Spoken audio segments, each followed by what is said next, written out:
It's an absolutely beautiful, if a bit breezy, Friday afternoon here in the beautiful North Bay of the San Francisco area. In fact, right in Sonoma County, wine country here in California, as we are here for the next event in the Pirelli GT4 America Sprintx Series and Championship.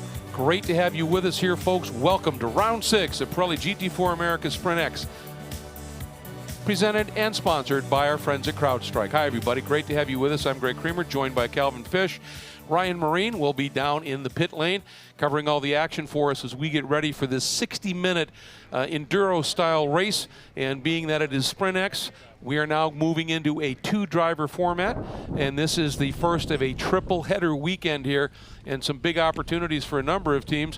One of them, the car that we're looking at right here, who were absolutely stellar in qualifying, and that sort of leads into our first story on the silver class. There are three different classes running within this division, if you will, and in the silver class, we've got ourselves just a great championship fight that's unfolded from the first green flag of the season. Yeah, it's really been wide open, Greg. We've had three different winners from the first 5 events, and today, as you said, that number 71 KTM Crossbow has been absolutely dialed in here. They swept the poles of both races here. Nikolai Alganian will start from the pole here today, and his teammate Matt Silliahag will take over. They should be able to get that first win. It's really suited to this racetrack. As we take a look, 3 sectors, lots of elevation change here. The race surface itself, very abrasive, so tire degradation is always a factor here, and you have to manage that. But the one key about this racetrack is the drivers really love it, is the elevation change. It really makes it a unique setting. Yeah, and that car you're talking about is a little bit lighter than many of the cars in the field, could be a little bit easier on tire, and they've had some time now to really dial it up. When we take a look, Cal, at the Pro-Am category, when the season started at Circuit of the Americas, it looked like NOLA Sport, as they did last year, were romping off to a big, big lead, but you go to VIR and things changed up a bit. Well, it certainly can with these triple-header weekends if you get the car dialed in, as the Bimmerworld pairing of James Walker Jr. and Bill Aublin did. They swept the first 2 rounds. Looked like they were going to make it 3 for the weekend, but they had a little bobble, and that allowed the 47 back in. What went from would have been a 3-point lead had the 82 Bimmerworld car won again is now 17, so it's critical that the NOLA Sport got back on top there. And NOLA Sport has just plain stayed on top in the AM division here. They got off to a great start, and I think 3 wins in 5 races so far this year for Sean Gibbons and Zach Anderson. Yeah, 33-point lead, so that's a monster lead at this early stage of the year. But there's a long way to play, and this weekend they have Trattoria Wines on board, a local Sonoma winery, so great to see some local support for those guys. Yeah, really liking it. Sean Gibbons, a big fan of that winery. They also have the Dry Creek Olive Oil Company, Artisan Olive Oils, and they're looking at doing a new racing theme line of wines, so a lot of exciting things happening for that number 7 team. They're going to be the primary sponsor moving forward, and that's great stuff as we move through the starting lineup here. And again, 3 different classes, and pretty good runs right up at the front. You talked about Marco Polo, but that NOLA Sport team on pole and Pro-Am, Travis doing a great job in that Vest Energy Group car start on the outside. Then the Andretti Autosport entry of Colin Mullin and Jared Andretti, then Dynan and Robbie Foley. They are, of course, that is Flying Lizard. This is home. It really is. There's a lot of teams and drivers and engineers who have their home base here at Sonoma, so there's a lot of notebooks that have been brought out of the cupboards this weekend to get cars dialed in. It should be fascinating. The interesting thing in the AM category is after the dominance we've seen from that number 7 NOLA Sport car, on the pole, it's a GMG Racing entry. Michael McGrath teamed with Alex Welch in the Audi R8 LMS GT4, putting that car on pole, and then Derek DeBoer having a great run in qualifying for the Racers Group in that Porsche, finds himself starting in the 2nd spot. That number 7 car starts back in 3rd in class and down the order a bit. Yeah, they are. They've got a lot of work to do, but they're a smart pairing, and I think they'll just drive within themselves and try and get another really solid run here. So be interesting to see how things play out. And it's been a very cool weekend, Greg. I mean, I think we came here and expected higher temperatures, right. So even this late in the day, it's still sort of like mid to high 70s. Been a fantastic day. As you said, a slight breeze, so it's been very comfortable after the heat that we've been struggling through in the southeast over the last couple of months. I think one of the interesting stories here, after what we saw from this team, the Bimmerworld team, at VIR, particularly from James Walker, he really seemed to be struggling in qualifying. And, you know, so he said, well, we'll see what Oberlin does when he gets behind the wheel. And Bill didn't seem to have the speed that we might have expected either, so they may be chasing things a bit. They are. I mean, I just texted with Bill just a few moments ago to say what's going on, and they're the fastest car in practice, and they made a big setup change prior to qualifying. they were focused on this tire degradation in terms of the tires going off and the tire wear, so they made a big change for that. It really got the car out of its window and the balance, and obviously those 2 qualifying sessions are back-to-back, so they couldn't really adjust the settings, and Bill struggled in the second round of qualifying as well, so they've got a lot of work to do.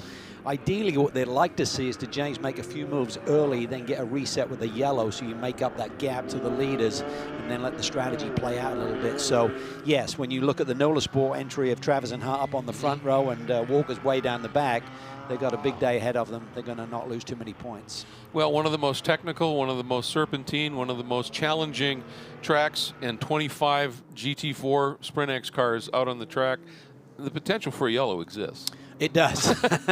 Yeah, there's a lot can happen, and that has to play into your strategy too. It's a 60-minute event, mandatory pit stop, no tire changes, but mandatory driver change will happen between the 25 and 35-minute mark of this race. And the minimum time spent on pit lane has to be 87 seconds, so it should be plenty of time to do a nice, safe driver change, but it's all about minimizing the amount, the delta that you're over that, and you have that 1 second joker to work with just one time over the pair of the races. Of course, last year, this was a weekend when the Reardon team of Vesko Kozarov and Jeff Burton in the West Am Championship actually scored an overall win. This is a special place for them. Ryan Marine, they are qualified a little bit farther back in the order than we might have expected. They did, that is true, but like last year, they have a little bit of extra help with the team this weekend in the form of Rick Cameron. He's an engineer extraordinaire. He's based locally, and he is here helping them out once again. And not only that, he is also helping to oversee a couple of interns. I believe it's 4 interns, as a matter of fact, at the University of Alabama College of Engineering, which are embedding with this team throughout the course of the season. And he was brought in to really give a full experience and some hands-on instruction to these interns that are going to be helping this team out throughout the course of the year. Of course, John Allen has a rich connection to that University of Alabama College of Engineering. This is kind of his pet project, and it's really exciting to see where this is going. Great to get hands-on with a real race car. They've got a new course there that's focused on racing engineering, so what a perfect way to get hands-on, plus a perfect guy to learn from there with Rick Cameron, as well as Grant Barclay, who's their full-time engineer for Reardon Racing this season. Yeah, I think John was really excited about possibly having the faculty advisor, Dr. Paul Puzanauskas, maybe be here and working with those interns, but having Rick Cameron there as well, I mean, that is just great. And yeah, John graduated from the University of Engineering there, the College of Engineering, I should say, in 1978, and has since been named a Distinguished Engineering Fellow there. So deep connection he has with the University of Alabama. Go Tide. Yeah, it's a great story, and the Cameron family obviously have a rich history here. Steve Cameron's got cars in this field, and Dane Cameron won here last year with Mike Hedlund, who lived just down the road. So lots of knowledge in the camps this weekend. Well, here we go. 2 pace laps in the Acura NSX, the official safety vehicle of the series, leading the field around. Lights are going out, and the field will then be under control for this one. Nikolai Elganian will be bringing them around in that very futuristic-looking KTM crossbow. And everybody's starting to pair up now as we get into the last series of corners. And I think, Cal, very quickly, that team, that break that we had due to the COVID pandemic really helped them get their other heads around this very new car. Yes, it certainly did. It gives them a little bit of time to get out and get a little bit of testing, even though some of the testing restrictions didn't allow them to get on track. But yeah, just some time to go through the notes and reset and get ready for this restart on this championship season. All right, 60 minutes of competition, round 6 about to unfold. Coming up to the last turn, the kink that is turn 12, and then onto the front straight. And here we go. Elganian brings them along. Green flag flies. And it's going to be crucial for him to get to turn 1 first and have that lightweight but a little bit less powerful car able to, and 3-4 cars running wide down in turn 1. Looks like everybody was able to gather it up, Cal. Yeah, it looked a bit hairy for a moment there, but hopefully no damage, no cut down tires. But Elganian from the pole gets a good start there. He's got the gap on Matt Travis, but Colin Mullin had a really good start there. I thought the Andretti Autosport McLaren was going to get that move up into P2. Derek DeBoer looking very racy there in that silver Porsche, but has to slot back in, and this is exactly what you wanted to see for Elganian. to get that crossbow out front. He needs to build a bit of a gap before he gets to traffic, because power is your friend in traffic, and that car is more about agility and handling, so he needs a little margin to be able to work with, and so far achieving what he needed to do. I think Tim Barber may have got around McGrath there on the run out of the carousel as things start to settling. These probably P0s will be coming up to temperatures and pressures here nicely. There's that GMG Audi. McGrath grabbing the class pole there. Number 14. Heritage colors of James Safrona's group. They're right there. 8 cars they're campaigning here this weekend. It's a new record. They had 7 back in 2013. They've pipped their own record here. Yeah, remarkable what they're doing here. And they said they had a great test up here a few weeks before this event, and they said it went so well that a number of the people that were testing said, yeah, let's put something together here. And they all got excited about it. Another guy had a great start is John Miller in that right there, that Van Gogh liveried ST Racing entry. Number 38, he has had a great start as well. Yeah, 3 podiums at VIR he and Samantha Tan had together. Samantha celebrates her birthday this weekend, I believe, so it should be a big celebration if they can continue on the roll they have right now. The side of that Ginetta just looks like he got a bit more horsepower, but up front, Travis is really putting the heat on Alganian. The gap in qualifying was just a tenth and a half, and it looks like there's barely that to choose between them right now in this opening laps. Well, if you're wondering about, okay, can Alganian fend off Matt Travis, just think back to what he did at CTMP Motorsport last year and Spencer Pumpelly. He's up to the task, so we'll have to see how it plays out. Up and through the carousel they go, and the two of them now have been able to ease away from Colin Mullin just a little bit. Yeah, it looks like their cars have come in a little bit quicker than Colin has, so we'll have to see who's set up for the long run here. Again, even though there's a driver change, no tire change, so you don't want to run those tires down too much, and tire degradation is always a factor here at Sonoma Raceway. It's just got such an abrasive nature to the surface. Some of the drivers have said it's like almost having a cheese grater. Particularly if you've got an imbalance in the car, Greg, if you've got too much understeer, for example, it's just going to really grind on those fronts, and vice versa if the rear doesn't have the balance. So you've really got to be mindful here in the opening laps that you don't do too much damage to the tires in terms of the wear rate to have something hanging on at the end of 60 minutes. Field streaming up, and it was Ryan Dexter who's lost a little bit of ground here in these opening couple of lap points. Derek DeBoer is up on the wheel. He loves this place. He does. He is attacking McGrath right now. Big race for TRG always. It's their home base, and typically they've always got crowds of their supporters and partners here, but obviously in the COVID restrictions, no one allowed here other than the essential personnel. So they're watching it virtually, so hide all their supporters at home. And exactly. As always, Kevin and the group putting on a great show. That they do. And keep an eye on that white Aston Martin right there. That's Brian Putt, and that is B Sport Racing, a team that he put together with Kenton Cook, and Kenton Cook's wife is the team manager. And he ran in the TCR Cup here last year, had 2 wins. He really likes this track. Talked to Kenton earlier, and he said Brian is just really on it here. And he's got that car up into the top 10 overall, 3rd in the Pro-Am class right now. And if we can keep it in that range and turn it over to Kenton Cook, they're in this thing. They really are, and he's looking really smooth right now. Yes, the car looks to be handling well. He's hitting his marks. Car's not moving around on him. Really, you come up and over that crest and plow over the hill into the carousel. Such a unique setup for this corner.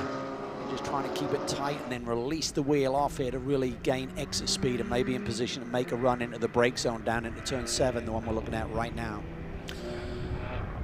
And the 28 of Gottsacker starting to put some pressure on. Let's go back, take another look at the start. And up front, Alganian doing what he needed to do, but watching the back here. Oh, that's what it was. I think the number 7 ran a little wide, possibly. There's a big stack up there, and on relatively cold tires, the car will not react to you, particularly if you suddenly lift off there. The car just doesn't feel right.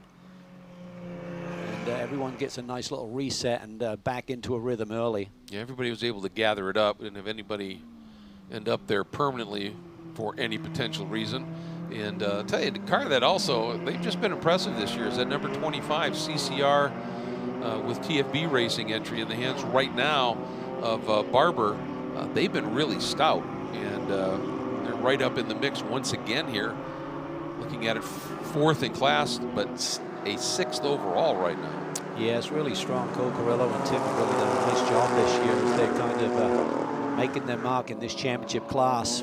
That was tight there between the Ginetta and McGrath there as they turned into turn 2. You stick your nose in there, someone comes across, typically there's no way out, but fortunately no contact there.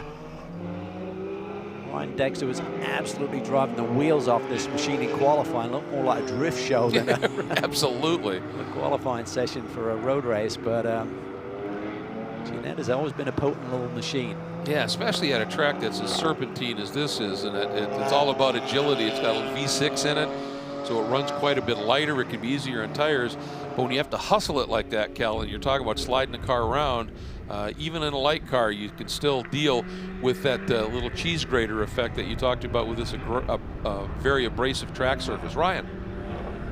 Yeah, it's an interesting story about this Dexter Racing team. It's a small family-run team out of Nebraska. They've run a handful of races in the series dating back to last year, and usually it's a couple of brothers driving, Ryan and Warren Dexter. We've got Ryan in the car now, but his co-driver this weekend is actually Cody Ware, a name that racing fans might recognize. He's done a lot of NASCAR racing. He's done some prototype racing, actually won a prototype championship going back to a series in Asia just a year ago over the winter, and really trying to make a name for himself in GT racing. So they're super excited about what he brings to the table. This Ginetta doesn't have as much in the way of driver aids as many of the other GT4 cars, and the team has indicated that given Cody's background racing stock cars, which obviously don't have any ABS or traction control, he's really adapted to this nicely. They really want him to be a part of this program moving forward. Well, and they're certainly acquitting themselves pretty impressively here, and they are up on the wheel and hustling that car, as Cal talked about in that qualifying session. And they didn't run at VIR the opening round of the championship. It was the other Dexter. It was Warren teamed with Ben Anderson that ran there. So they've got a race already this season, just not these two drivers behind the wheel. And right now, Harry Gottsacker is in full attack mode on Brian Putt. Yeah, and he's just got to be patient. This is our silver championship leader, he and Nick Whitmer. So qualified poorly down in P15, but I think some of that was because he had his fast lap taken away for abusing track limits through turn 9. So when you're the championship leader, you just got to be focused. Obviously, you've got to get your way to the front and get back in the big points, but don't take any unnecessary risks. There's still a long way to go in this race, but Harry's certainly shown a lot of speed over the last couple of years and certainly some really impressive results. But right now he's displaying, you know, just great poise and patience here and getting that position away from the Aston Martin. But that opens up the door for Quinlan. Quinlan looks into the inside of Putt. There could be contact right there. How close do you like it? Look at that. I don't know if there was contact. If there wasn't, I'd be stunned. But boy, Brian Putt was like, all right, I gave one up. I am not giving two up. And just to go back to something really quick there, you talk about, okay, he had his fast lap taken away in qualifying. Well, still, go out and put another lap in. And, you know, that's one lap. But at this track, even with these great Pirelli P0 slicks, because of how abrasive it is, if you don't hit that sweet spot on the tire in qualifying, the drop-off then is huge. So that second lap, your second best lap, can be well off your best one, can't it? Yeah, I mean, it's hard to just roll a consistent batch of laps together because the tire performance is going away so quickly, and that's whatever tire brand you have at this race circuit is renowned for it. And typically then it plateaus, so there's like probably about a 2-second drop off of the first 4 or 5 laps. Then it kind of plateaus and maintains that level of performance. So drivers now in the early part of this race, what they got underneath them right now should pretty much stay there. But again, you got to hand over to your partner who's got to take it to the end of that hour race. Good scrap here. This is the number 7 that we've been talking about, Sean Gibbons. The points leaders by a chunk right now in the AM category, and you see that Trattora Wines label on the side as that partnership comes to fruition. But right behind him is the number 111, and this is a good story too. It's the Motorsports USA program. This is Todd Clark, and he will be teaming with Ty Clark, and they're putting a very good run in their first start in this McLaren.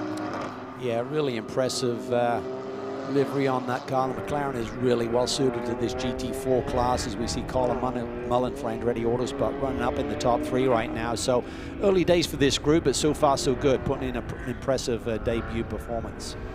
And those two drivers we're talking about have a lot of experience in NASA National Championship competition and the like, but this is their first step into SRO. and right now sitting 4th in the AM class and duking it out with Sean Gibbons, who's the points leader, running 3rd in the AM class right now. And right behind them at this stage, that is Chandler Hull, who was in his 2nd weekend of racing in the Sprintx category. He's done touring cars in this championship last year and this year, but at VIR teamed up with Toby Grahovic in the Classic BMW program and having a good run here as well. Back up front, Nikolai Alganian hangs on to the lead, Cal, but he cannot shake the world's fastest accountant. Yeah, Travis is hanging right with him, and there's a nice little gaggle of 5 cars here. There's not much to choose between them. So we see the top 5 cars separated by under 3 seconds. So when you're running this close, it makes that pit stop that will come up in about 10 minutes or so even more critical. One of the things we're seeing in this field is a really stout turnout of very, very quick Aston Martins, and everywhere we look, Ryan, we're seeing great performances. Unfortunately, it's not going to be that kind of day, however, for the RS1 team. Joe Dalton and Patrick Gallagher teaming in this number 33 Aston Martin, and they actually appear to be done for the day because Joe's gotten out of the car. I understand that overheating appears to be the issue, and it happened awfully early, so they're going to go to work and try and see if they can rectify that problem before we get to race number 2 tomorrow. This team coming off of its best result of the season in the final race of the weekend at VIR, where they got a 6th place result. That's a tough break. I know that Joe, who goes by the name Matt, which is his grandfather's name, he honors him with that, had a little bit of an off in testing, and they had to rebuild the car. And it normally has the entire graphics package. Looks like Eddie Van Halen's famous Frankenstrat guitar, and they had to piece it together after that. And Patrick Gallagher got a hold of me and said, now we have a Franken Martin. But apparently my guess, is Putt, feeling the pressure, had a little bit of a bobble there, and he's going to lose a few more spots. But you have to think that something maybe from that testing accident in race conditions has cropped up. Yeah, I saw this morning when we were observing the qualifying session, Greg, they came in and there was a lot of head scratching and head shaking going on, and they went under the hood at that point as well. So, you know, maybe yesterday there was some damage to one of the coolers or something, so something's not operating correctly, and they're creating an issue once they get back on track. Shame, because it's a nice little team and really good drive appearing.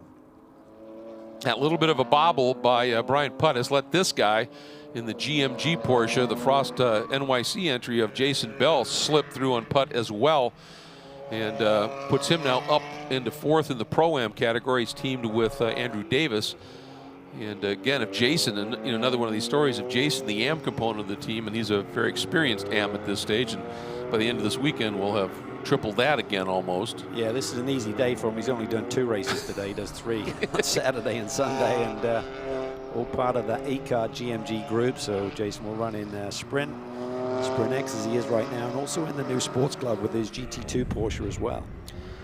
And if he can keep that car right about where it is, and that's one of the great stories and the concept of this whole Sprintx Pro-Am category, is Sean Quinlan, who's a very adept AM, Jason Bell, a very adept AM. They turn over to guys like Greg Leofoge and Andrew Davis, who are top tier, and it just it can turn into very special things here.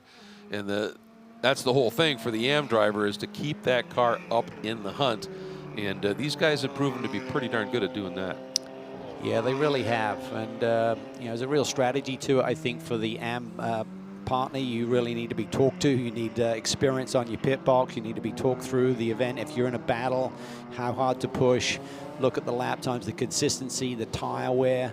And it's just great to see some of these AM drivers really coming on strong, like Sean Quinlan and Gregory Leofoge winning their class last year. The championship title was superb, how they chased down the NOLA Sport team to grab it right at the very finish. I mean, basically, the halfway through the season, it looked like it was going to be a romp, and they never gave up. And I'll tell you, we've got a really, really good battle here as well. There is Dexter once again, sitting in the 7th overall spot, but behind him is your AM category leader, and behind him is 2nd in AM, Derek DeBoer. And Derek had trimmed that margin down to just about a second, and it's opened up a little bit to just about a 1.8 or so. As Derek, he was really up on the wheel early, and I don't know if there was some little bobble somewhere, but he has seemed to have slipped back now off of McGrath just a little bit, but that was a superb battle for a class lead. Yeah, and just have to wait and see if Derek can close that gap back down before he turns it over to James Rappaport, who he's sharing the car with here this weekend. There's the familiar colors of the GMG group, made famous by James Safronis, who's back in the saddle this weekend. He'll be teaming up with Jerome Bleekemolen in the GT3 races this weekend, so great to see James back.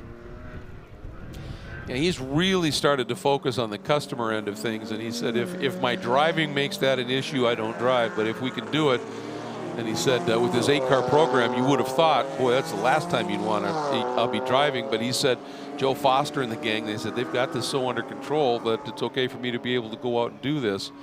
And Joe Foster, the new logistics manager, and doing a great job, so it's freeing him up, and I'm sure he's right now, he and James are both watching this battle here, and McGrath doing a great job. He is, and that gap last time across the stripe to Derek DeBoer was 2.2 seconds. We'll have to wait and see what we see this time across the stripe. It looks like McGrath may have stretched it a little bit further. Oh yeah, by a bunch. Yeah, almost up to 4, so... Derek must have had a moment. Yeah, I think Derek may be struggling a bit. See him coming up through turn 3 on the previous lap. Looked like he wasn't quite up to speed there, but this battle is going nowhere. And this is where you got to really think about what you're up against in terms of the big picture. For McGrath, he's leading the AM division. I think he feels he's got a bit more pace than the Ginetta in front of him, but how much do you put on the line to grab that overall position when you're still leading right now, maybe throw it all away? Here's a look at Aaron Vogel chasing Charlie Belluardo, and Charlie had just snuck away from him. And they got into the side of Aaron Vogel, and she did a great job to just hang on to it. Yeah, I think he just tried to pinch it a little bit to give Aaron that outside lane, and by doing that, just lost the rear of the car momentarily. Luckily, it wasn't a bigger incident than it could have been. That's a fast piece of racetrack. It is really fast. I thought he was going to turn the McLaren there. See the damage on the right front corner. So watch this. Aaron gets the run. Goes to the outside, and I'm not sure if he was just distracted, but either way, just pinches it a little bit, lose the tail end, and Aaron goes through unscathed. Might have just touched her. I think they should. There might be some bodywork damage on the McLaren as well, looking at the right front of this car. Yeah, a bit of a wrinkle, obviously, and he regained with a bit of pace and wanted, I'm sure he wanted to know right away, is there anything I'm feeling that's an issue? And let's see. Okay, looking at that.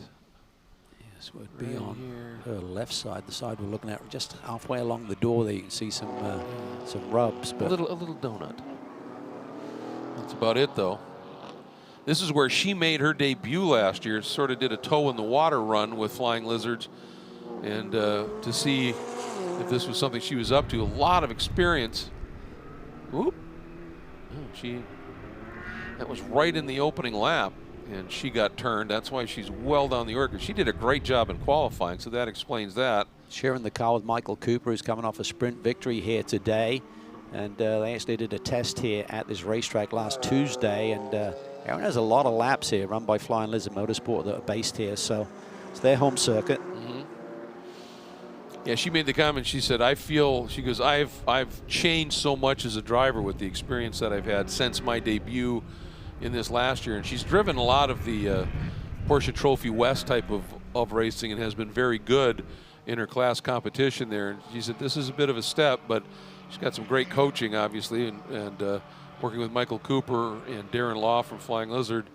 That's a good thing." And here's Colin Mullin, and tell you what, he's starting to find his stride just a little bit, because he closed that margin to Travis up. It was a lot bigger than this. It's down to a second, and part of the reason is Michael Dinan, who I don't know that you can measure the level of confidence he has in that Aston Martin right now. Yeah, coming off his 5th victory in the sprint race here today in the AM class, and starting to put the pressure on Colin. Colin's another fine young driver. Really has come on gangbusters over the last couple of seasons, as we start to see him driving this Window World McLaren for Andretti Autosport along with Jarrett. Jarrett struggled a little bit in his other car here today, so we'll have to wait and see if this one's got the edge. It certainly seems to have with the performance that Colin's able to put in so far. Watching Travis just throw it up there into turn number 2. Mullin over the rise as well. Dinan, and then another second only back to Miller. So this group is pretty close here. And up front, Alganian now has been able to open that margin up to almost 3 seconds over Travis. Yes, and you know, maybe just with that lighter car, it took a little bit of time to get the energy into the tires, and now he's settled into a nice rhythm. Fastest lap of the race, though, is down to John Miller, which is some half a second clear of the leader's pace. So this ST Racing BMW, this team has done such a solid job. They just put out great race cars every single weekend, always in the mix, always scoring podiums, it seems, and they've got another championship on their mind, I'm sure. Yeah, last year they came in here, and Miller had a very, very strong weekend with a second and an overall second place qualifying effort. He had 2 seconds on the weekend, and it was one of the races that helped propel he and Harry to the West Championship in the Pro-Am category, so they've got an affinity for this place. And there's Dynan just lurking behind Colin Mullin. Well, we could have a fascinating battle when we see Robbie Foley behind the wheel of this car going up against Jared Andretti. Got Matt Ciliahag, who's going to take over from Alganian in the number 71 car that leads currently. Jason Hart, who fended off Bill Oberlin in the last of the 3 races at VIR. Yeah, that's good stuff, no question. Ooh, Dynan, he went to pick the throttle up a little soon and just pushed out. That's going to give Mullin a little bit of breathing space, and there's Miller. Talked about James Walker Jr. He's not really made a lot of progress. Still sits down in the 18th position overall, 8th in class. So a lot of work for the Bimmerwald team to strategize around and getting Billy Oberlin behind the wheel. And they can't afford to take a big hit in the points. They're chasing this car that sits second on the road in the championship standings. Crest that hill through 3A there, and then the world just drops away from you, and it's just a short burst before you're immediately on the brake pedal. The tendency is to want to get greedy and try and hold the throttle a little bit longer, than you just miss that next corner and then the road's falling away from you. Such subtleties to this racetrack. You really have to finesse the race car around here.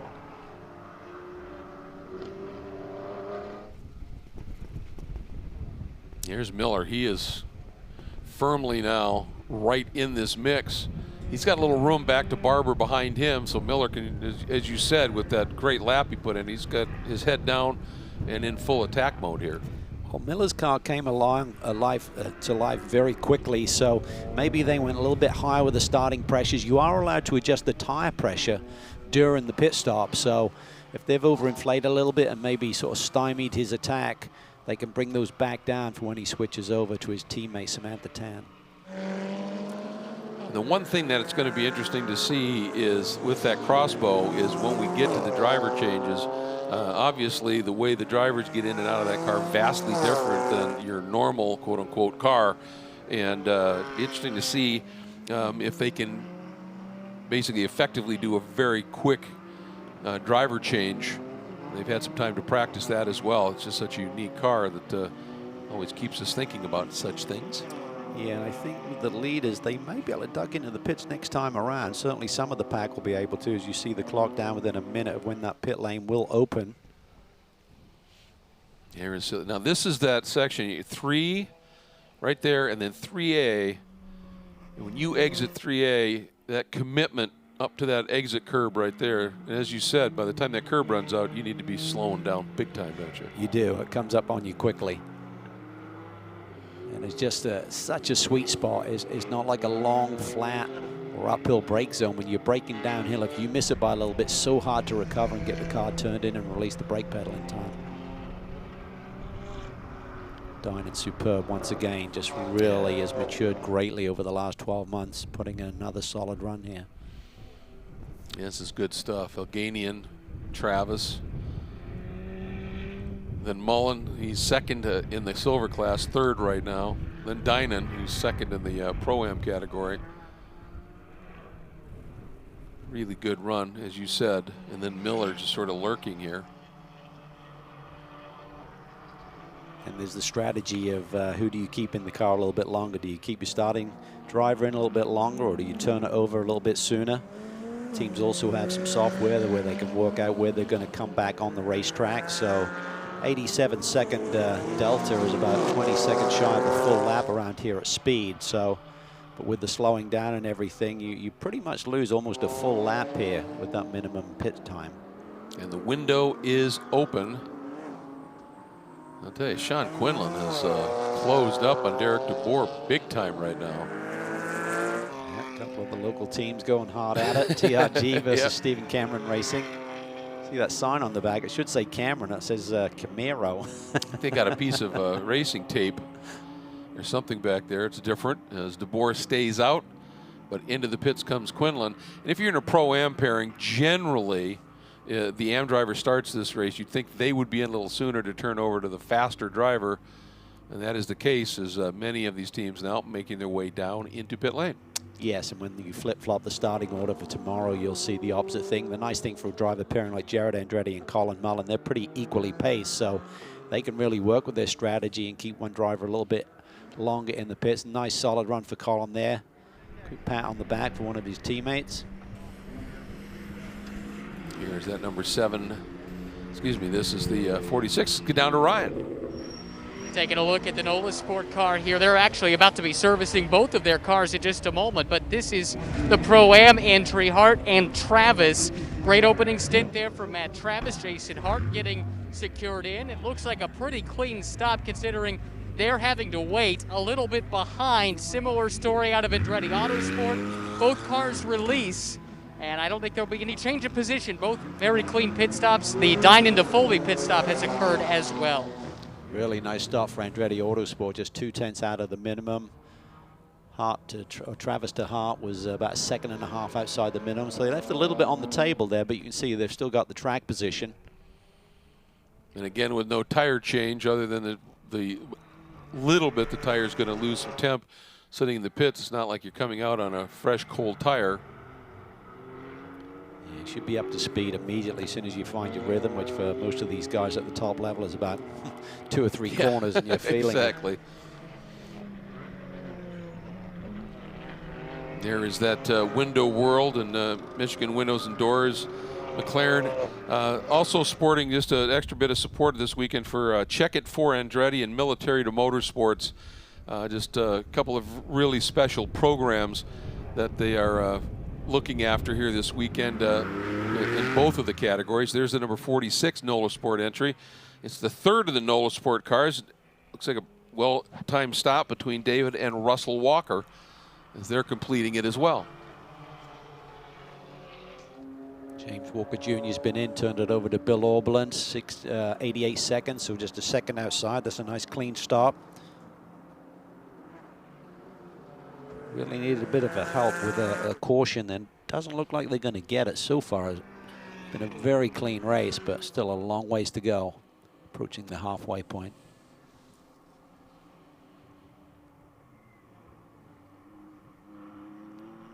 So the pit window, still 6 minutes left, so it's time for people to stay out, and obviously they're liking the simple fact here.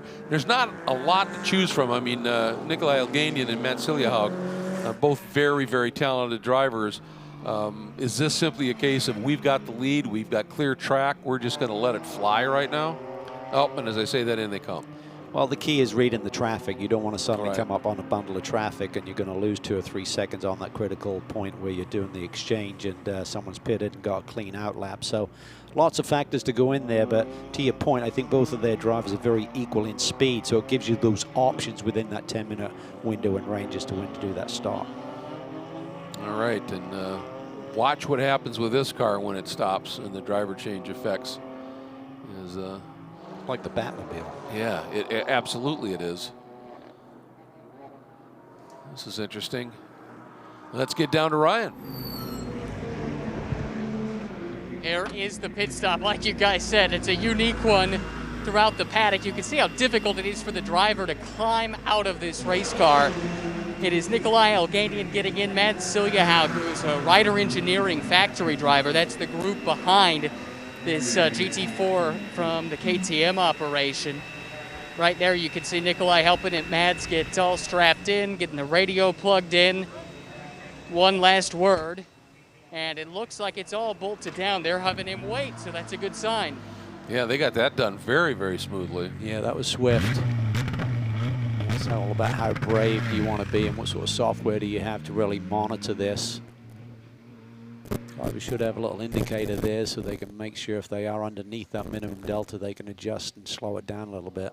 Can't speed, obviously, the minimum pit lane speed. How about that at 28.3? Look at this. Nice. It's going to be tight. Mads needs to get up on the wheel because here comes Jason Hart. Gap is definitely less than what they were looking at prior to with pit stops about 3 or 4 laps ago. Now the pressure's on, but as you said, Greg, the tires are still relatively hot. It's not like you're taking over on cold tires and you got that undercut going on where someone's pitted earlier and now got tire temperature. Maz will be feeling the rhythm here pretty quickly.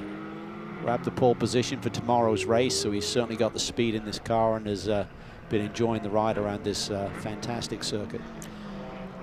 A little wide there, it looked like. Maybe that's just that car enables, the Porsche seem to like to come in on that shallow entry. You saw Pompelli doing it earlier in the day in the sprint race, and Jason doing it as well with that entry there to the carousel.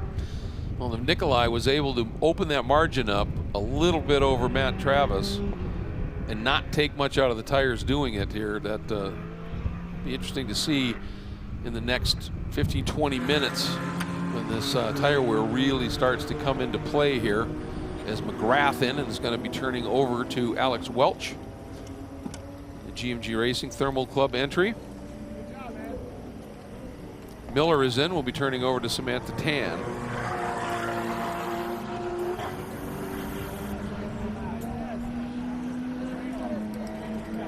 This is a team, you have the option of having the driver who's exiting help the driver who's getting on board complete the change, or you can have a designated crew member that does it, which means the driver getting out has to get out and get over that pit wall. You can't touch the car, do anything like that. It depends on how you want to run it with the team. GMG opting to have a driver assistant help with that change. It's the team that got a really sharp pit stop done as well, 87.5, so only half a second outside the minimum. That's really nice. Yeah, we just see as the season goes on, everyone starts to get that dialed in a bit more, Greg. We do, and the teams that really seem to get adept at it in that last race of the weekend, if they still haven't used that joker, we'll see them toying with that even as well. You get down to that margin of proficiency. Oh, it can be huge depending on how close the pack is. You can suddenly gain a position or more just by releasing the car. Obviously getting that driver change done in that time is pretty easy unless you have a real mess going on and a belt gets stuck underneath someone jumping in, but typically that's not the issue. It's all about timing it and just releasing the car from the pit box. So it seems to me that the only guys that haven't done the stop yet are Barber and DeBoer, possibly. That's the way it's looking. So they would be needing to come in this lap. And Nick Whitmer now behind the wheel of that 28 ST Racing GPI Biotech entry. That Starry Night graphic scheme. There's the number 25, Barber in, going to be turning over to Cole Serralo. Really nice job by Tim. Yeah. This is a team that's been really impressive to me this year. Tim's a good little driver, and he's really busy. He has a number of prep operations that he kind of coordinates these days, so very much integral into the motorsport platforms. Door shuts and you pause.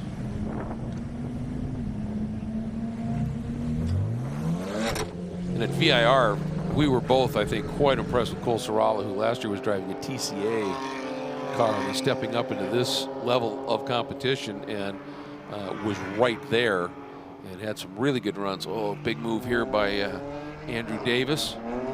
Ducks down to the inside. The number 14 and takes that spot away. It's Alex Welch. A couple of team cars there, essentially. Here's Mads, 2.3 seconds. Looks like he settled in very quickly. Immediately starting a gap as talk about cutting it close. Kevin Buck on the TRG group, keeping Derek out there right till the final seconds of that window. Just have to be on pit lane. Don't have to have completed the service or have left. Just be on pit lane by the 25-minute mark to go. That they were, but as you said, they cut it close here. Cecilia Hogg right now about 2.5 seconds over Hart, then another 5 back to Jared Andretti. He's got Robbie Foley right behind him in the battle for 3rd overall, essentially. Yeah, that should be a great battle between Andretti and Foley for that final podium position right now. Could be more. We'll have to wait and see what happens here 24 minutes plus to go. And as always, when you've got Bill Oberlin in the field, you need to track where he is. He's back in 16th right now, 8th in Pro-Am. He's got work to do. A lot of work to do, and he knew it was going to be a long haul. He said we just made a big mistake with the setup change, and it's got us buried. And as competitive as this field is, it's hard to make big gains without getting. You want to ideally get halfway through the Yes. load and then get a reset with a caution and bring everyone back together, but we're not seeing it here today. Nice, clean racing. And Foley has snuck through and taken that 3rd overall spot away from Jared Andretti. Andretti not letting him go. Well, certainly that Aston Martin's been hooked up here today, and Robbie's really an amazing talent. He's a great co-driver and mentor for his co-drivers, and he's got Bill Oberlin working with him in another championship to mentor him. So it's a real ladder system working right now. Boy, that's what you call strength to strength, huh? We'll see if Andretti can at least hang on here. And I'll tell you, this team continuing to impress is at 63 Dexter Racing entry right now, sitting 5th overall. Let's check in with Ryan. Well, you were talking about Robbie Foley, and let's keep in mind he is driving injured. He had a bad crash in a recent race in another series and actually kind of aggravated an old football injury. He had a really promising high school football career before a knee injury, and his accident at Road America caused that knee to be dislocated. So he was able to race again later that weekend. He's still walking with a bit of a limp here, but clearly not 100% comfortable. Nevertheless, he's really happy with the way the race car is performing. He's really happy with the way his teammate Michael Dinan has been driving all weekend long, and I think he feels pretty good in the car right now if the performance is any indication. Well, I was announcing in Vancouver many, many years ago in the old kart era when Al Unser Jr. had food poisoning and qualified 12th and got out of his hospital bed, unplugged the liquid drip, came out and managed to win the race. And in Victory Circle, he said, adrenaline's a beautiful thing. It can be, can't it? Carrillo now really feeling the heat from Whitmer Yes, he behind, is. and Leah Fouge is right there in another BMW. So Cole Carrillo's got to really get into a rhythm here because he's feeling the pressure right now. 3 BMWs running nose to tail, but a lot more experience right on his rear tail right now. And for Whitmer, he knows what Greg Leafouge is all about. He's at this stage going, I've got, I mean, he has in the proverbial, you know, between the rock and the hard spot, isn't he? Because Leafouge is going to attack, and Whitmer wants to get through, but he can't do anything that's going to disrupt his rhythm and let Leafouge go through. No, and they lead in the silver division right now. Whitmer and Gottsacker had a couple of wins so far this year. Started off the triple header at VIR very well with a win, but then had some technical issues and a few dramas that really cost them a big bundle of points here. So they're trying to regroup right now and currently run only in the 5th position in class. So they expect a lot more than that here today. And Carrillo is a car 4 position in their class. That's the key, isn't it? Yep. That's a class pass.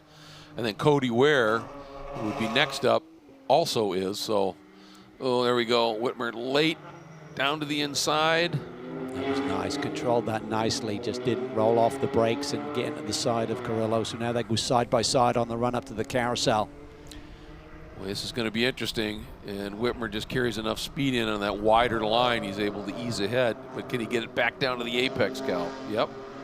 Just really nice, really used his class and experience there to really read that perfectly, not force the issue, not risk any damage, but gets the position nicely. And another guy who right now is flying is Andrew Davis in that blue GMG Racing Porsche. Ducks down to the inside of Cole Serralo. Serralo recognizes he's there. The nice thing is that inside curb there is ramped enough that you can actually just get up on there if you need those vital few inches to avoid contact, as Andrew did right there.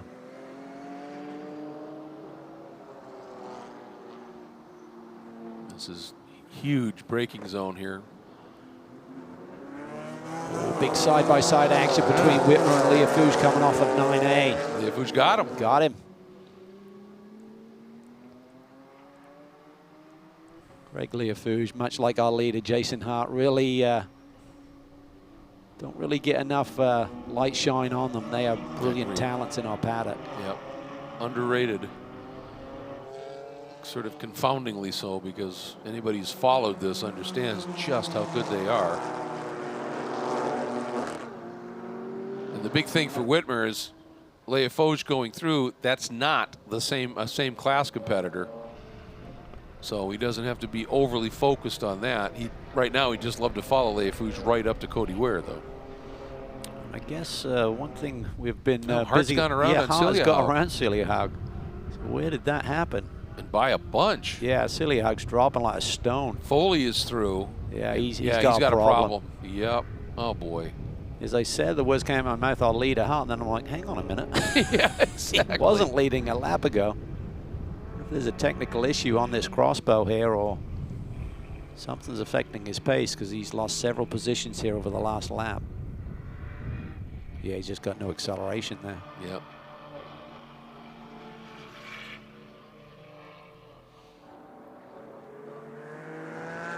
Well, in the heat of VIR, they did have an issue with that turbo, but it's not that warm here. So you wonder what else it might be. Good speed through there. Yeah. I'm not sure if he's got a transmission issue or something, or if it's just total power related. Looks like he's staying out, so he's going to try and hang in there, score as many points as he can. So here's our new leader. Go for their 4th win of the year. Swept Dakota, picked up a win at VIR. Continue to be the benchmark really in this class in terms of the consistency and level of performance. Yeah, they have been pretty impressive. There's just no way to deny that. They've been strong, and as you said, Hart, one of those guys who's underrated. And as an AM, Travis is really one of the better ones. It's been a great pairing. It has, and technically, I think the group is really strong as well. They always seem to roll off with very fast race cars, and if they're not right there, they seem to be able to tweak on it and find the magic by the end of the weekend. Davis coming up on Whitmer now. And again, Davis running in Pro-Am. So if he gets super feisty, Whitmer will be thinking big picture here. Meanwhile, Ryan, what are you hearing about Celia Haug? The problem is a turbo issue, unfortunately, for them. The turbo went out. Apparently, it first manifested itself to some degree when Nikolai was still behind the wheel, but somewhere around 4 or 5 laps ago, it ultimately just completely quit on them. So they're just going to have to limp it home and try and salvage a result. All right, thanks, Ryan. Boy, that's a gut punch after that car. It looks so very strong. But one of the things that they've done in terms of BOP with this car, it runs a little, I think it's an Audi 2-liter engine with the turbo on it, and they've opened up the restrictors and really let it sort of have its head just a little bit to make a little bit more power and just to add a little bit of weight to it to make it more racy. And as you do that, you find the stress parts in things, don't you? He's been off and on. Yeah. Through turn 9. I guess you're trying to carry every ounce of speed you can. Nikolai's father there in the white cap. This is frustrating. Yeah. Pretty much dominated, swept both poles, led handily, nice pit stop. And the technical issue was stealing a great result from you. I thought he was going to be looking pretty good because there's really only one car within about 15 seconds of Celia Haug, but now with this drama, and he's just lost it. Yeah. Completely now, just might even struggle to get to the finish. Yeah, I think some of that was him being a gentleman and realizing this battle coming up, and he didn't want to impede them once you get into one of the more serpentine parts of the track here. And so Leafoge hanging on over Whitmer and then Davis. And Leafoge got through, but Nick is not letting him get away, is he? No. And up front, the leaders are kind of trading equal times, but further deeper in the pack, Whitmer and Davis, they got about 3/10 on the leaders. So that showcased how much pace they have. But Kenton Cook has really flown in the Aston Martin, running in 9th right now, the number 15 for B-Sport. Just ran a 50.2, almost a second faster than the leaders. So tremendous pace. Have to see what he's going to be able to do here. As you said, what is he, 9th overall right now? 5th in Pro-Am. So he's got to find 4 seconds right now just to get to Davis. He's doing a great job as Cody Ware. He sure is. Number 63, Janetta. He's really done a great job. He's running 4th, 2nd in class. And seems to Ooh, be Davis through on Whitmer, down in 9.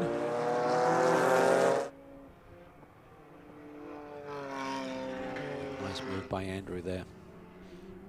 He's such a class guy on truly and off is. the racetrack. Tremendous experience. Doesn't seem to put a wheel wrong. And someone like Jason Bell, you could not pick a better partner than Andrew Davis to have drive alongside you and coach you. Yeah, absolutely correct. He is one quick guy, and as you said, a class act. Knows where all the good restaurants in Athens, Georgia are too. That's important. Yeah. Rolling speed through there. Look at him get the power down on Leofouge. And this is a battle for class position right here. Oh, Leofouge there looks like he's dealing with some understeer. Couldn't get the car to turn in 3A. Andrew's got a better car underneath him. Yeah, this is for 3rd in Pro-Am. Yeah, it looks like Greg's really struggling with the front of that car. This is where, if you're going to get that tire degradation, these last 10-15 minutes is really going to come to be a big force in terms of your performance. And it doesn't matter how nice a person you are out of the car, in the car with the helmet visor snapped down, if you see a driver in front of you struggling, you just want to make it as miserable for him as you possibly can, like this. Around the outside, I don't think Greg's going to give it to him, but Andrew's working hard. Oh, he might get it. Can he get the traction? That was Look at beautifully that. done. That was Wow. superb. Wow, he had to work hard for it. He'd have been arms and elbows inside of that car because there's not much grip out there, but just forces the issue. And I think Greg's car is just struggling right now. Yeah. He's gotten pretty defenseless there in terms of trying to carry any speed with the front end of that BMW, it looks like.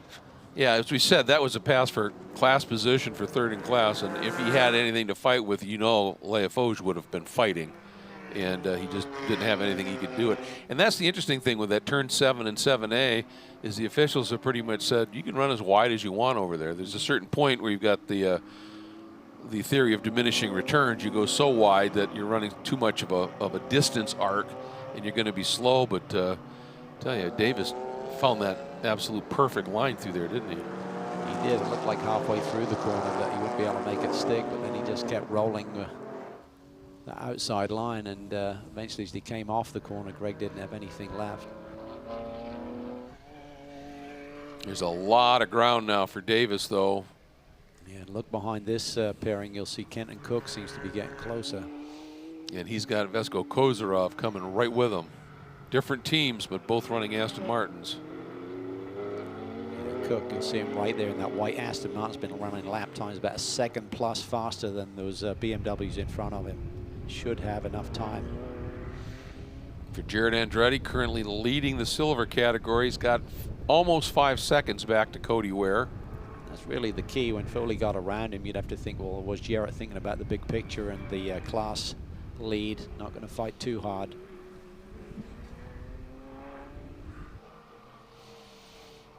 Yeah, mightily impressed with Cody Ware. I mean, we knew Ryan Dexter had speed. We've seen him run before, but Cody is just really doing a nice job here, isn't he? Lots of experience in a variety of cars, but nothing like this. Yes. So this is a nice transition. Almost back for him a little bit in terms of the amount of horsepower with cars that he's driven recently. Well, the thing is, you know, sometimes you get these guys that drive big horsepower stuff and they get in a momentum car and they really struggle because they're used to getting it squared up and hit the hammer. No seemingly problems with adjusting for him here. Just trying to compare, Andretti had a bad lap time last time through. Let's have a little bit of a reset here because we're at about 1.5 seconds on him, and yeah, Well, that 2 margin has come seconds down. there. It's coming Huge. down big time. Yeah. Cody Ware has the pace and he has the time to catch Andretti here.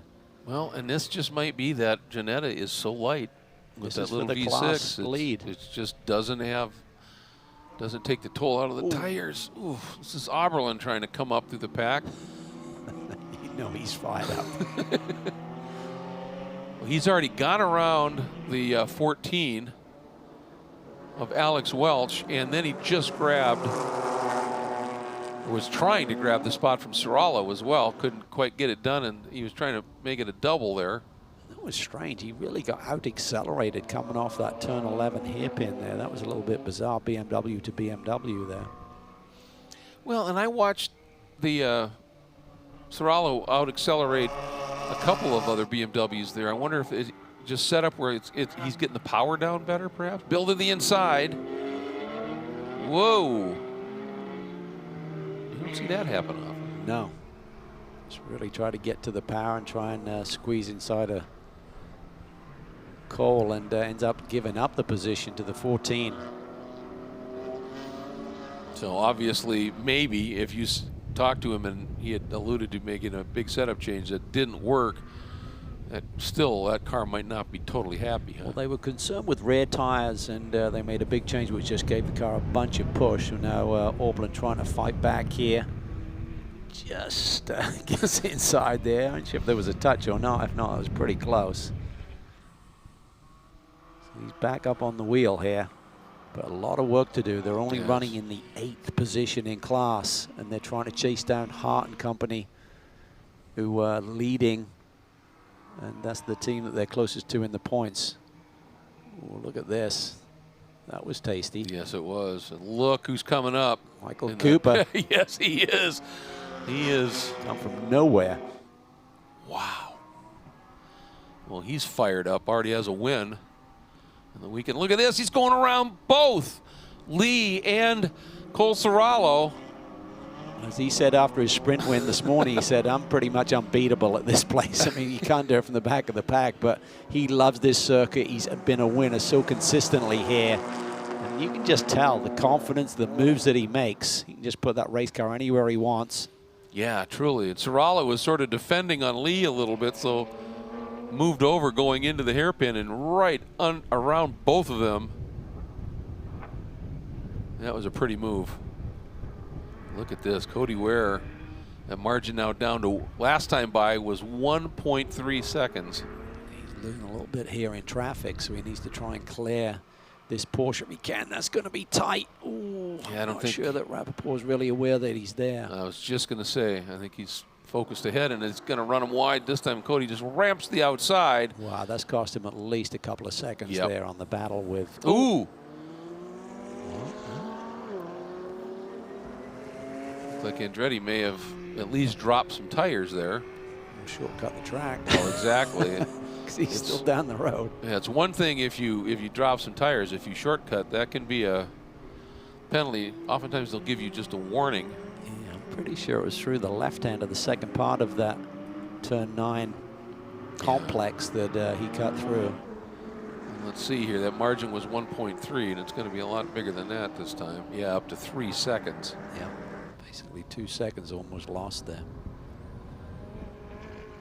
And Kenton Cook has gone around Whitmer. And he's within a second of Leafoge, and that's 5th, 4th. And then Davis another 2 seconds up the road for 3rd in Pro-Am. Yeah, Cody needs to regroup. You can see the car working really well. He is dialed in. He's absolutely nailing this line around this circuit. You can just see him not an inch out of anywhere where it needs to be. So there's this is certainly taking me. Yeah, Andretti has got that breathing space he was looking for. Looking for another win. But I'll tell you right now, this battle, Whitmer, as I said, Cook just got by him. And with the speeds he's running, and you were talking about Leafoge's Cameron BMW, looks like maybe the tires have gone off a little bit. Cook's flying. Yeah, he is flying. Getting back to the Andretti situation, he wants to hang on to that lead because if he does that with Whitmer down in 3rd, that's a 10-point swing, and they only came into this race 11 points behind, so that will really tighten up that championship. Yeah, and obviously Cody and Ryan are not really in this championship at this stage, having missed the first 5 races, so that would be huge for Andretti. And look at this. Leafoge just has to park it in the middle of the road there to take that opportunity away from Kenton, but I think it's going to be tough sledding for 5 more minutes to keep that Aston Martin behind him. I do too. Kenton is just dialed. And Kenton's another guy that watching him coming up through the ranks and, you know, light in the Prototype Lights Championship and some of the other stuff, and then Prototype Challenge, he is so fast.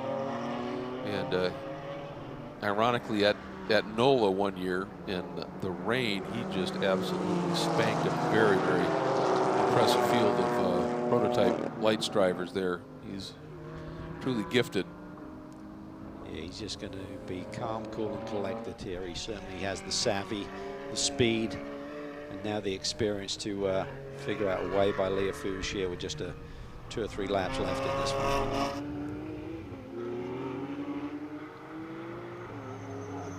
Fouge's just got to be so astute here in terms of placing that car. He doesn't have the speed underneath him right now, so it's all about just placement of the race car. Don't overdrive a corner. Just park your competitor behind you. Don't open the door. I'll tell you, Cody Ware he really couldn't care about what Andretti wants right now. That margin's now down to under 2 seconds again in a lap.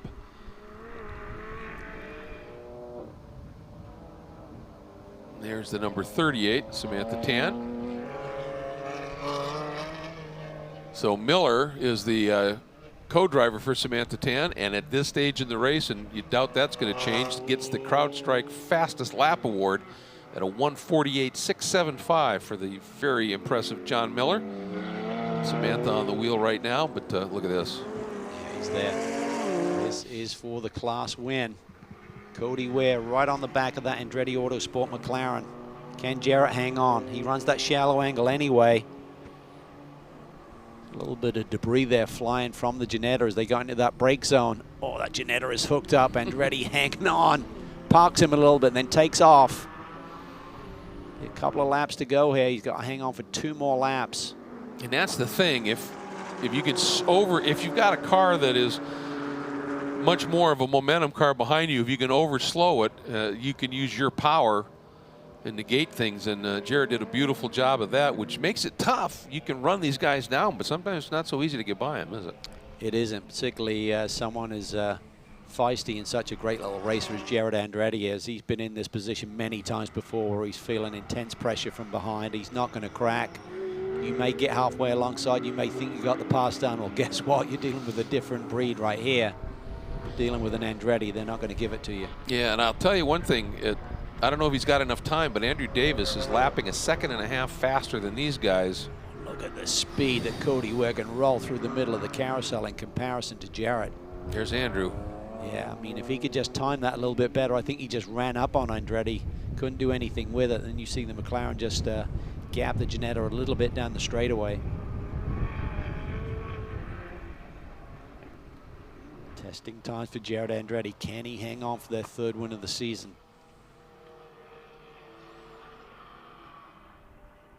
Working those S's, anticipating the white flag this time for Jason Hart. And that NOLA Sport Vest Energy Group Porsche. Accelerating out of turn 11. He's got a handy margin over Robbie Foley right now. Last time by well over 6 seconds. White flag, last lap. Superb drive by Jason. I wonder what would have been the case if the crossbow didn't have its technical issue, but yes, they're there to pick up the pieces either way. What can Cody Ware do with this? How can he time this run? Jarrett Andretti, you can see, just accelerates the Ginetta a little bit. But here comes Andrew Davis. He's got a good run as well.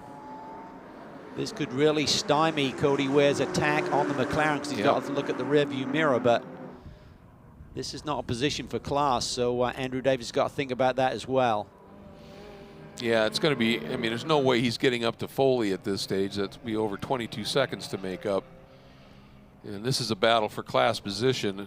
See if Andrew just says, you know what, we're good. I think the GMG group will be making Andrew aware of that. Listen, Andrew, that's a battle for class position in the lead right in front of you. Don't take any risks here, just bring it home. Nothing to be gained by getting around either one of these cars this late in the going. Now, this is where he's got speed. He needs to somehow time this run with the Ginetta. He's a little too close almost. Too close again. See, just right there, and then Andretti will just gap him a little bit as they make that run down towards the turn 7 brake zone. And Andrew's taking advantage of that with the Ginetta being stymied to slide in between them. Just what Andretti wanted to see in his rearview mirror. Yep. Andretti really opening the arc up there, trying to be able to flow right there, too much though. Yeah, he's just struggling with the car. He's hanging on by his fingernails right now. All right, here we go. Last couple of corners for Jason Hart, and this is huge. He had that great run, fending off Bill Auberlen at round 5 at VIR, and backs it up today. He and Matt Travis with a fairly dominant run to yet another win, 2nd in a row for Porsche here at Sonoma. There's the team, absolutely delighted. And again, Matt Travis doing the job, and look at this. Andrew Davis, he's trying to make some sort of move. Boy, I'm not really understanding that one, Greg. Me either. Me either. They're not battling for position in class. And you would have thought, as they come around here, is Andretti going to hang on for the silver win? He will. And as you pointed out, how important that is here. And for Cody Ware, I think he was hoping that Andrew would get underneath. Obviously, Andretti, get him offline and let him be able to sneak through. But yeah, very important, crucial performance here for Andretti and Colin Mullin. And then the other side of the coin is Cody Ware putting on a heck of a show here, and then going for yet another win. Boy, this NOLA Sport AM pairing of Zach Anderson and Sean Gibbons with their new Trattori Wines and Trattori Farms sponsorship, giving them a win as the debut with their sponsorship on the car, and just stretching an already huge lead in the AM category. Yeah, just a big lead coming in, 30-odd points. They're going to stretch that margin further. They could be unstoppable, so a big day for NOLA Sport, that is for sure. Picking up both the Pro-Am and the AM win. Silver win going to Andretti Autosport. Great battle. Yeah, oh, some great racing, no question about it. I mean, Anderson, you remember how well McGrath and Welch were running in that number 14, and Anderson had to come up and deal with all of that, and did exactly that. So impressive performances across the line here. And looking at it here, Ware was second in silver, third in silver will be Whitmer.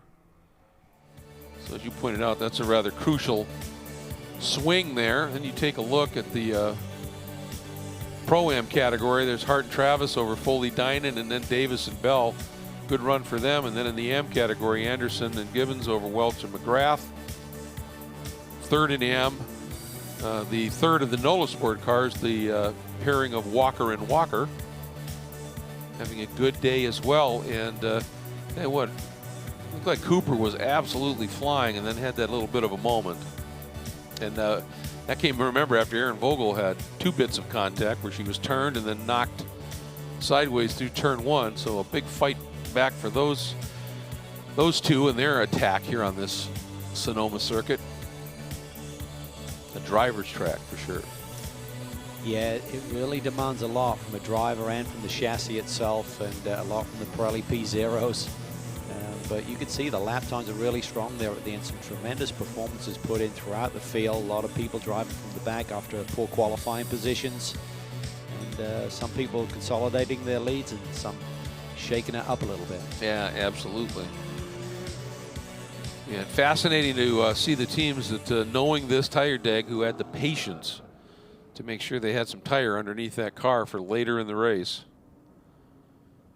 And these guys didn't put a wheel wrong. Let's take a look once again at some highlights from this race at the green flag. It was the Marco Polo crossbow in the hands of Nikolai Elganian with Matt Travis in that Porsche, the yellow one. And that's how they got through the first couple of corners. Elganian was able to ease away. Aaron Vogel here getting trapped around the outside as Charlie Belluardo in the RS1 Porsche snapped sideways, tapped her. She'd already been knocked around. And then Whitmer, beautiful move here. Yeah, really nice job there, just sliding down to the inside, opening up the door. Cole didn't want to give it up. He battled all the way down into the brake zone. The ST Racing machine goes ahead. Swings around. A little bit later in the going here, you can see this is where Silja lost an awful lot of time after he'd already lost a turbo. And then this pass by Andrew Davis was a thing of beauty on Leafoge. Yeah, it was fantastic racing between these two, and Andrew just kept working it and finally gets clear as they exit turn 7A. And you have to give Leafoge credit because he left it open for him here. And then this group of four heading down in, and this is, look at that move. Cooper went right around the 14, then right around the 25, chasing Oberlin. But at the end, it was the number 47, Jason Hart, with Travis starting for NOLA Sport, putting another win in the books, and doing exactly what they wanted to do in terms of championship contention here for this season. And they have now made their way down there. You see the top three in the Pro-Am class all queued up down in pit lane. Here's Jason Hart, Matt Travis there right behind their car. They're getting some instruction on what the program's going to be, and look at that. There's Dinan and Foley going, yeah, that was a fun run, guys. But hey, Jason Bell did what he had to do in that #2 GMG Racing Porsche, and then Andrew Davis does what he does, and sure made it interesting, didn't he? Yeah, he was flying up to 4th overall, 3rd in class, but that was a great performance. Here's a look here at the North Bay area, just off to the right there. You can see a little bit of water. I mean, we're on the very far edge of the bay, and right where Sonoma County starts in California wine country, and as if on cue, there it is. Great area, no question about it. Always fun to come here and race for a race at Sonoma. A track that you know, people ask that aren't that familiar with. They go, just how is it really that cool? And I always tell them, Hench Stuck, I asked him once what his favorite track in North America was, and this was back in the days when they were running 962s here. And he went, oh, not even close, Greg. It was Sears Point, as he called it. Now it really goes, oh, he said the S's were just absolute magic. And magic today was that number 47 NOLA Sport Porsche, Ryan. It was, and we'll be talking to the winners, the overall winners, in just a moment. But we got our silver winners here first. We've got Colin Mullin, local guy. This is where you made your debut with the team, as I recall, a year ago. You had to sit there and watch, as we did, as Jarrett held off that Ginetta. How stressful was that? Yeah, I mean, it was some pretty intense last moments there. You know, I feel like we've improved a lot on the car and just my driving overall since we came here last year. It's great being at my home track again. I love Sonoma. We're so fortunate to have some local partners here this weekend as well. Unfortunately, can't have them at the track, but I really owe a huge thanks to Lord & Sons and Gripple, who are playing this huge customer appreciation event. But unfortunately, as the COVID spikes have increased, we're unable to have all their vendors from Robex Welding, Fortress Engineering, STI, and NorCal Kenworth, and many more out here. So we're bummed about that, but absolutely fantastic to bring home a silver class win. It was stressful at the end there, but we're really, really glad to be here. Awesome job today from you in that opening stint, and if we can have Jarrett step in. Awesome. Thank you. He was just standing over here a moment ago. We'll see if we can get him to come in, and here he comes. Jarrett Andretti, you were the one with your hands full there, maybe more than anybody else at the end of the race. It seems like you've been searching a little bit for pace so far here this weekend. Is that the case? Yeah, I think we have been, over at we didn't have a super strong run here last year, and we have been searching for pace, but it's just been, we haven't really found anything, but we're just trying to make the best of what we got right now. And, the KTM had a little bit of trouble, and, we were just kind of down on the points after that last DNF, so we needed to win, quite frankly, and I think we won silver. I think we finished 3rd overall, which is kind of I think the best we could do today, quite frankly.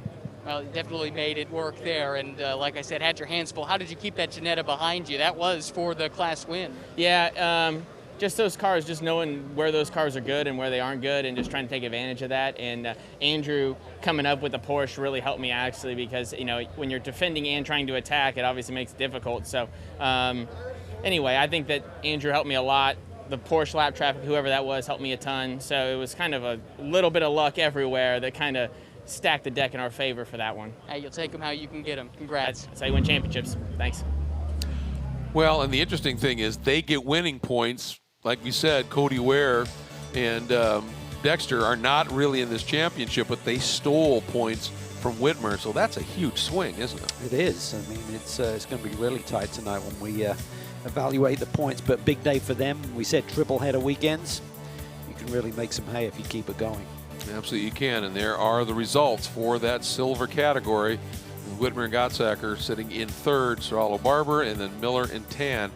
And for Elganian and Siljahaug, boy, they look like they really could maybe do something today and had that little bit of an issue. So, well, I threw it down to our overall winners before. Let's maybe see if it's right this time. Sorry about that. Hey, no worries, Greg. They were fast, Yes. So who wouldn't expect them to be here first? They were first across the line. Matt Travis. Talk to Jason Hart in a moment. Matt, I am curious. Your car was awfully quick. Do you think that had the problems not hit the KTM that you guys would have had something for them? It's hard to say. It was going to be exciting for sure. Our cars make their time in a little bit different ways, so if Jason got to him, it was going to be a cool race to watch. Certainly hate that happened to them, but obviously we'll take it, and thrilled with the result. Absolutely. Well, I'll go ahead and have you step out. Jason, if you wouldn't mind stepping in so we can have a word with you. You brought the car home. Congratulations on a race win. What was the focus of your stint? It seemed like you were kind of out by yourself most of the time. Yeah, the focus of my stint had a couple faces on it. The biggest one was when your co-driver, a guy you've been coaching for 5 years, gives you the car in second place. You better not bring it back in third. So I started off pretty strong, and then unfortunately, I got to say, the guys in the KTM Expo, like, I hated to see them malfunction, whatever. It was their race. Like, we had nothing for them. So my heart goes out to them, but man, my heart goes to us too. We love it. We've been working really hard on the car. So fortunate to race with Matt and Nola Sport and Scott Best and our new teammates getting on the podium, their first pro race ever, father-son duo. It's like super cool. So what a mega weekend. Great people here, great weather. Just so thankful to be here. Huge weekend for Nola Sport so yes, far. Sir. Congratulations. Thank you. Yeah, huge weekend for them, for that team as a whole, obviously. And here's a look at our Pro-Am category here, and Hart, Travis, and then you can see Foley and Dynan. They gave it a good run, but we're 8 seconds adrift at the end, but still second overall. So a solid run. Then Andrew Davis was just absolutely flying at the end, as was Kenton Cook. And a little bit of an issue there at the end in terms of the handling for Leia Foge, but and then Burton Kozarov, just some great racing to be had. And of course, that third class, and we already heard about just how good things have been going for Nola Sport. We're going to hear about more. Yeah, that's right. We got Zach Anderson. We'll have Sean Gibbons in a moment. Zach, maybe qualifying not exactly the way you drew it up, but you get the results you were looking for. How did you come through the field? If you watch the race, you notice that we were kind of not too bright at the beginning, and that was purely strategy. So we saved a bunch of tire. We knew it was going to fall off a cliff, and we prepared and just saved it for the end. And the car was just so good. It was on rails. I felt like I felt pretty sharp out there. It's been a dynamic duo so far. We'll let you step over and bring Sean in. Sean, this is a big weekend for you. You got some new sponsors on board, and be able to bring home a big result like this. What does that mean? I couldn't be happier, right? So we have my friends Tim and Mary Louise Bucher, who own Trattori Farms that does wine and olive oil here, and to come home top position, my first visit ever to Sonoma, and now we get to go have some Trattori wine. It's about as good as it could turn out. See if we can do a couple more this weekend. Sounds like a plan. Thanks so much. Thanks, guys. Yeah, they have just had a tremendous launch for this season, and then a launch for that new sponsor partnership today. Doesn't get a whole lot better than that. I think the guy who impressed me was Michael McGrath. He's run with the GMG team at Thunder Hill in the 25 hours in the past. We know Alex Welch won a championship with James Sofronis over the years, and then the Walker pairing, just a great run. Allen and Wilson, Rappaport and DeBoer. Derek DeBoer was on it in the early going in that race. Really put on some drives. He really did, and I think that Welsh and McGrath, they may have some thoughts overnight about maybe sneaking a win here tomorrow. I think they're certainly capable of it, and then you mentioned about it. Tomorrow, we get to watch Sprintx racing 2 more times here this weekend, both tomorrow and on Sunday. So looking forward to that playing out, and it was great to have you here, and we hope you'll join us tomorrow for more from Sonoma.